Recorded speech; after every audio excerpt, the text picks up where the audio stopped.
Hey guys, welcome back to the channel. Hello.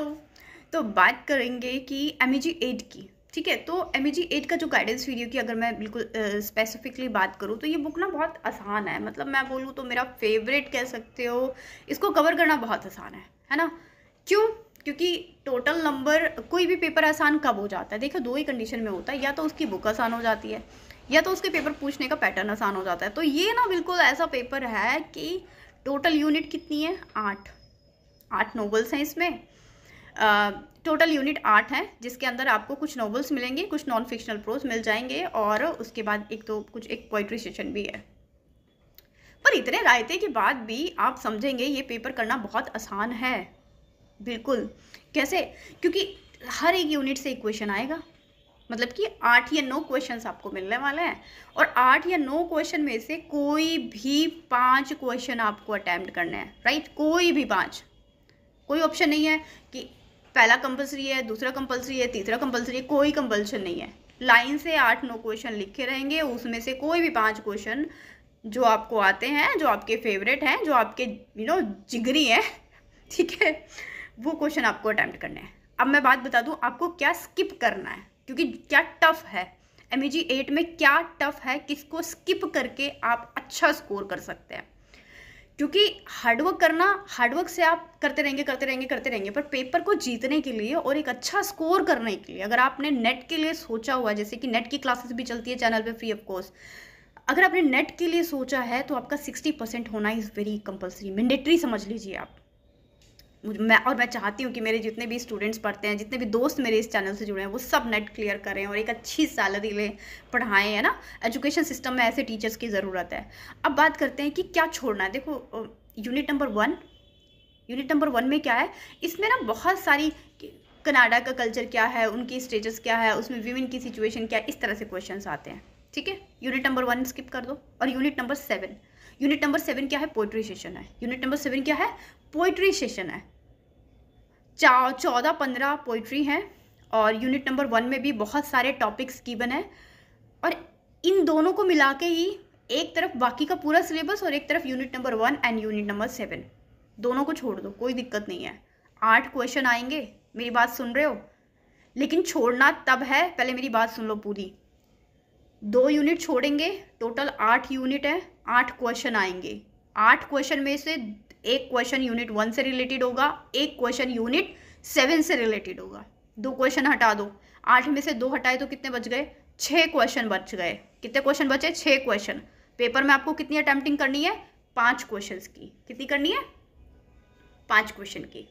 इसका मतलब ये है कि बाकी की जो 6 यूनिट्स बची हैं उसको बिल्कुल घोल के पी जाओ, बोलते हैं ना, घोल के पी जाना। और बहुत आसान है उसको करना। क्यों? आप प्ले लिस्ट पे जाएंगे, हर एक टॉपिक पे, हर एक यूनिट पे एक वीडियो है, उस वीडियो को एक बार सुनना है, दूसरी बात स्पीड बढ़ा के सुनना है और छोटे छोटे छोटे छोटे पॉइंट्स लिख लेने, नोट्स बना लेने हैं। ठीक है, उसके बाद जब आप वो 6 यूनिट्स कवर कर लेंगे तब प्रीवियस ईयर क्वेश्चन पेपर पे जाइए, वहाँ देखेंगे कि उन्हीं में से क्वेश्चंस पूछे जा रहे हैं। तब आप कहेंगे मैडम ने तो बड़ा स्मार्ट तरीका बता दिया है। अच्छा, एक काम करेंगे आप लोग, जब आप ये एनालाइज करेंगे ना कि 6 यूनिट को करके, इन दोनों यूनिट को छोड़ के भी हम पेपर पूरा अटेम्प्ट कर सकते हैं। और ये बात मैं बिल्कुल भी मजाक में नहीं बोल रही हूँ, मैंने बहुत एनालाइज करके ये चीज़ निकाली है कि क्योंकि देखो इग्नू में क्या होता है ना कि सिर्फ वो बच्चे नहीं आते जो सिर्फ पढ़ रहे होते हैं मास्टर्स लेवल पे ना। इग्नू में वो भी आते हैं जो कुछ हाउस वाइफ्स होंगी, लेडीज़, राइट, वर्किंग वीमेन भी होंगी, कुछ ऐसे भी होंगे जो ऑलरेडी गवर्नमेंट जॉब पे हैं, जो प्रमोशन के लिए पढ़ रहे हैं कि पोस्ट ग्रेजुएशन कर लेते हैं, कुछ लड़के हैं वो भी जॉब कर रहे होंगे, बहुत सारी रिस्पॉन्सिबिलिटीज़ वाले भी रहते हैं। सिर्फ मास्टर्स करने वाले का रेशो जो है वो मैं बोलूँ तो 5 से 10% होता है। ठीक है, ये एक ऑनेस्टी है। Because when I did it, जब मैं मास्टर्स में थी तो मैं भी साइड बाय साइड अपना कंपटीशन एग्जाम्स की प्रिपरेशन कर रही थी। राइट, मैं पढ़ाने भी जाती थी, एग्जाम्स की प्रिपरेशन भी करती थी, साइड बाय साइड में मास्टर्स भी कर रही थी। तो मैंने खुद ने वो चीज़ एनालाइज की है, इसलिए मैं आपको द बेस्ट ही बताऊंगी। ठीक है, 2 यूनिट छोड़ देना है, बाकी के 6 यूनिट खोल के पी जाना है। अब मैं आपको बताती हूँ टाइम मैनेजमेंट कैसे करना है, more study in less time कैसे करना है, स्मार्ट कैसे पेपर को स्मार्टली डील करना है, और शीट डिवीज़न, जो कि बहुत सारे बच्चों को क्वेश्चन होता है कि शीट डिवीज़न कैसे करना है। ठीक है,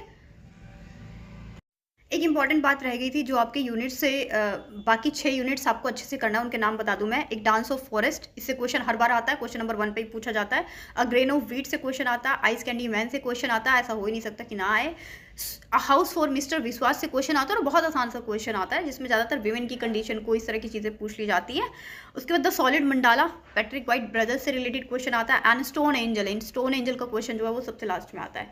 ये 6 नॉवेल्स आपको बिल्कुल घोल के पी जानी है और चैनल पे जाएंगे, प्लेलिस्ट में जाएंगे आप MEG 8 की, ये फिर नाम से सर्च कर लीजिए, प्लेलिस्ट नहीं मिलती है तो दैट नॉवल, जैसे स्टोन एंजल सर्च करना है, stone angel by success maker, आपको मिल जाएगी। आप उसको पढ़ लें और 2 बार देख के आप पेपर करने के लायक है। Next thing, previous year question paper को एनालाइज करना है, ठीक है। क्या छोड़ना है? Unit number 1 and unit number 7 आपको छोड़ देना है, छोड़ के आप द बेस्ट करेंगे, ठीक है। अब बात कर लेते हैं टाइम मैनेजमेंट की। अच्छा, टाइम मैनेजमेंट से पहले मैं आपको शीट डिवीजन बता दूं। शीट डिवीजन पे बहुत बच्चों के क्वेश्चन होते हैं कि कैसे सीट को डिवाइड करना है। कुछ बच्चे जो है ना वो बहुत इंटेलिजेंट होते हैं, ऑनेस्टली बोलूँगी, उनको बहुत सारी चीज़ें आती हैं और टू द पॉइंट आती हैं। वो चाहते हैं कि पेपर को ना टॉपिक तो आता है तो हम 2 पेज या 3 पेज में लिख दें, लेकिन है ना वो गलती करेंगे। क्यों? क्योंकि इग्नू में ना क्वालिटी और क्वांटिटी दोनों मैटर करती है। अगर शीट को ना, आप ये समझ लीजिए, आपको शीट को पूरा लिखना है, 25 पेज की शीट आएगी, 5 क्वेश्चन होंगे, हर आंसर कितने का होगा? 5-5 पेजेस का होगा, हर आंसर 5 पेज का आप लिखेंगे, ठीक है। अब दूसरी बात, अगर 30 पेजेस की शीट आ रही है तो क्या करेंगे? हर आंसर आपका 6 पेजेस का होगा। अब अगर शीट आ रही है 28 पेजेस की तो क्या करेंगे? स्टार्टिंग में 2-3 आंसर को आप क्या लिखेंगे? 6 पेजेस में लिखेंगे, बाकी वालों को 5-5 में कर लो। इस तरीके से शीट डिवीजन आपको करना है। मुझे लगता है शीट डिवीजन समझ में आ गया। टाइम मैनेजमेंट की बात कर लेती हूँ मैं। टाइम मैनेजमेंट क्या होता है? टाइम एग्जाम हॉल में ना ऐसे ऐसे ऐसे ऐसे भागते जैसे पता ही नहीं चलता क्या हो रहा है ना। तो क्या करना है?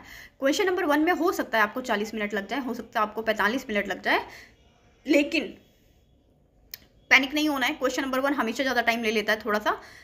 मान लो अगर क्वेश्चन नंबर 1 में 50 मिनट भी लग जाते हैं तो भी आपके पास 2 घंटे है ना। बाकी के क्वेश्चनों का टारगेट बना लो कि आपको 30-30 मिनट में ही क्वेश्चन खत्म करना है। मैं पहले क्वेश्चन के लिए रिलीफ क्यों दे रही हूँ? क्योंकि पेपर शुरू होता है, आपकी स्पीड नहीं होती है। दिसंबर जनवरी में ठंड हो जाती है, क्योंकि विंटर्स में पेपर होता है तो ठंड हो जाती है राइटिंग, और अगर गर्मी में ही होता तो भी नहीं हो पाता है, ठीक है। क्योंकि आप जस्ट एग्जामिनेशन हॉल में गए हैं, कभी आपको साइन करना है, कभी आपको फॉर्मेलिटीज़ पूरी करना है, क्वेश्चन पेपर को पढ़ना भी है, सोचना भी है, स्टार्ट करना है। तो क्वेश्चन नंबर 1 में थोड़ा सा टाइम लग सकता है, तो पैनिक नहीं होना है। वहाँ पे अगर ज़्यादा टाइम लग रहा है तो क्वेश्चन नंबर 2 से लेके क्वेश्चन नंबर 5 तक बिल्कुल टाइम को खींच डालो।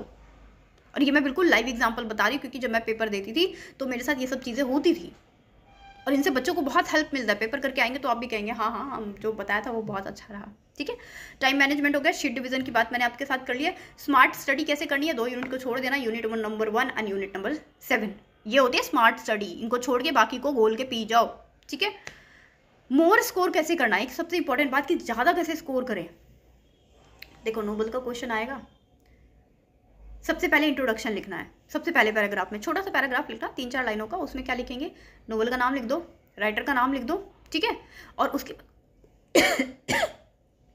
सॉरी, उस नोवेल में स्पेसिफिकली किस चीज़ को फोकस किया गया। जैसे कि हाउस फॉर मिस्टर विश्वास को अगर मैं बोलूँ तो इस कॉन्टेक्स्ट में क्या किया गया है कि इंसान के लिए, ह्यूमन बींग्स के लिए, कि एक घर जो है वो कितना इंपॉर्टेंट रोल प्ले करता है और जो किसी पे डिपेंड होता है उसकी क्या सिचुएशन होती है। ये एक शॉर्ट सा ग्लिम्स लिख दो। ये लिखने के बाद करेक्टर्स के नाम लिखेंगे आप, ठीक है, जितने भी करेक्टर्स हैं। टेक्निक्स आती है तो टेक्निक्स लिख दो, थीम्स आते हैं तो थीम्स लिख दो। टाइटल को जस्टिफाई करना चाहते हो टाइटल को जस्टिफाई करो, और लास्ट में उस क्वेश्चन को प्रेजेंट करो जो क्वेश्चन पूछा गया है। जैसे कि अ हाउस फॉर मिस्टर विश्वास में अगर पूछा जाए कि ये एक ऑटोबायोग्राफिकल नॉवल है, जो कि कई बार क्वेश्चन पूछा जाता है, तो इतना सब करने के बाद इसका ऑटोबायोग्राफिकल नॉवल जो है उसको इलेबोरेट कर दो। राइटर की कंडीशन को ये जो मिस्टर विश्वास है इनकी कंडीशन के साथ आपको कंपेयर कर देना है। तो इस तरह से कहानी क्या हो जाएगी? पूरी हो जाएगी। ओके, मुझे लगता है मैंने आपके साथ सारे पॉइंट्स डिस्कस कर लिए हैं। गेस्ट पेपर, रिसेंट का प्रीवियस ईयर क्वेश्चन पेपर और टॉप 10 क्वेश्चन पेपर, ये सारी चीज़ें आपको पेपर से पहले मिल जाएंगी। चैनल को सब्सक्राइब कर लो अगर आप नए हो तो। आपको MEG 8 या किसी भी MEG के लिए कहीं जाने की जरूरत नहीं है। आपको चैनल पे guest paper, previous year question paper, top 10 question, sample paper, सब कुछ अवेलेबल होगा, फ्री ऑफ कॉस्ट अवेलेबल होगा और हर एक चीज़ समझाई जाएगी। इसके बाद भी कोई क्वेरी है, कोई क्वेश्चन है, सो सेंड करिए, कमेंट सेक्शन में अपना क्वेरी लिखिए, अपनी प्रॉब्लम लिखिए। Thank you.